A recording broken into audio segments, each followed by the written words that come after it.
My wife spent 6 months renovating our house. New kitchen, new floors, everything perfect. She was building our future, she said. What she didn't know was that I had already transferred the deed, legally, quietly, 3 weeks before she started. My name is David Marsh, and I want to tell you about the 6 months I watched my wife pour her heart into a house she had been planning to take from me.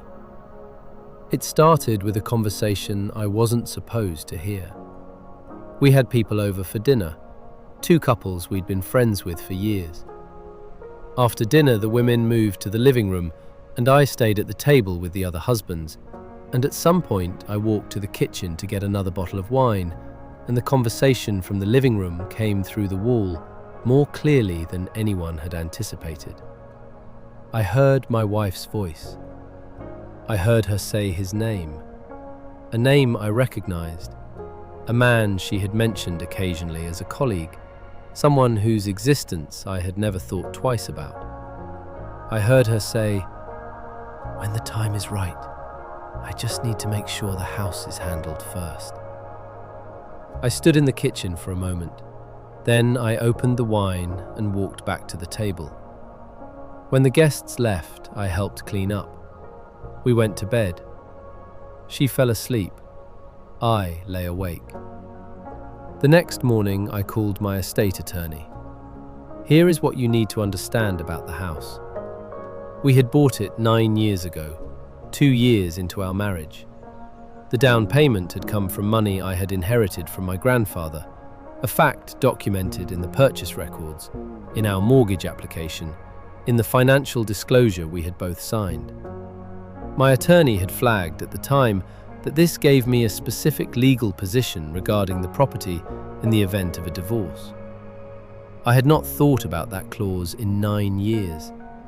I was thinking about it now. My attorney reviewed the documents that week. He confirmed what he had told me years ago. The clause was still valid, still enforceable.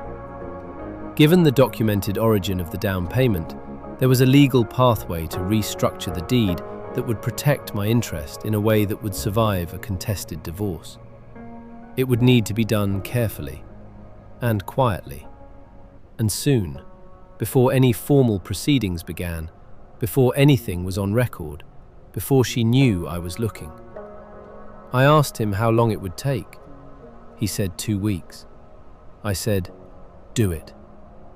3 weeks later, the paperwork completed, the deed restructured, everything filed and recorded at the county office, my wife came to me with an idea. She wanted to renovate. The kitchen had been bothering her for years, she said. The floors were tired. She had been thinking about it for a while, and she felt like now was the right time, like this was the moment to really invest in the house, to make it what it should be. She used the phrase, "building our future." I looked at her across the kitchen that was bothering her, and I said, "That sounds great. Whatever you think." She smiled, and the renovation began. Over the following weeks, I did my own work in parallel, quiet, methodical, invisible. I had the affair confirmed, not through confrontation, but through documentation. A private investigator, recommended by my attorney, who spent 3 weeks building a file. Dates, locations, photographs taken in public spaces. The kind of evidence that holds up. His name was Kevin. He worked in her department, had been, the investigator confirmed, seeing her for approximately 11 months. 11 months. While I had been sitting across from her at dinner, while I had been sleeping in the same bed, while I had been, apparently, living in a version of my marriage that had stopped existing over a year ago. I added the file to the growing folder on my encrypted drive. I said nothing. The kitchen went in first. She spent 2 weeks choosing cabinets. I watched her at the kitchen table with samples and brochures, deliberate and focused, the way she approached everything she cared about. She asked my opinion on countertops, and I gave it. She asked about backsplash tile, and I weighed in thoughtfully. I was helpful throughout. The floors came next. She chose wide plank oak, beautiful, honestly, and expensive. I watched the installers work for 2 days, watched the house transform underfoot, room by room, becoming something it hadn't been before. She was proud of it. I could see that genuinely. The renovation was hers in the way that creative projects become yours when you invest yourself in them. She had vision and taste and the ability to execute, and the house was becoming, undeniably, something better than it had been. A better house for me to keep. I want to be honest about those 6 months. People sometimes imagine that a period like this, knowing what you know, watching what you're watching, staying quiet through all of it, must be a kind of torture. And there were moments that were hard. Moments at dinner when I watched her talk about the renovation with genuine excitement and felt the weight of everything I was holding. But mostly I felt something else. I felt clear. There is a particular clarity that comes from having made your decisions, from knowing exactly what is happening, exactly what you're going to do about it, and exactly when you're going to do it. The chaos of betrayal is largely the chaos of not knowing. Not knowing what is real, not knowing what to do, not knowing where you stand. Once you know all of those things, the chaos resolves. I knew what was real. I knew what I was going to do.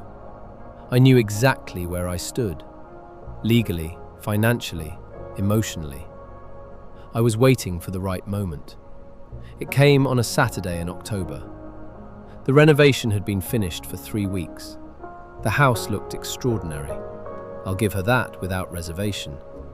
New kitchen gleaming, floors warm and even. The whole place transformed into something that would photograph beautifully and sell well, and that any fair assessment would describe as significantly more valuable than it had been 6 months ago. She had spent, by my count, approximately $40,000 of our shared money on it. She came to me that Saturday morning while I was having coffee and sat down across from me and said she needed to talk. I said, "Of course."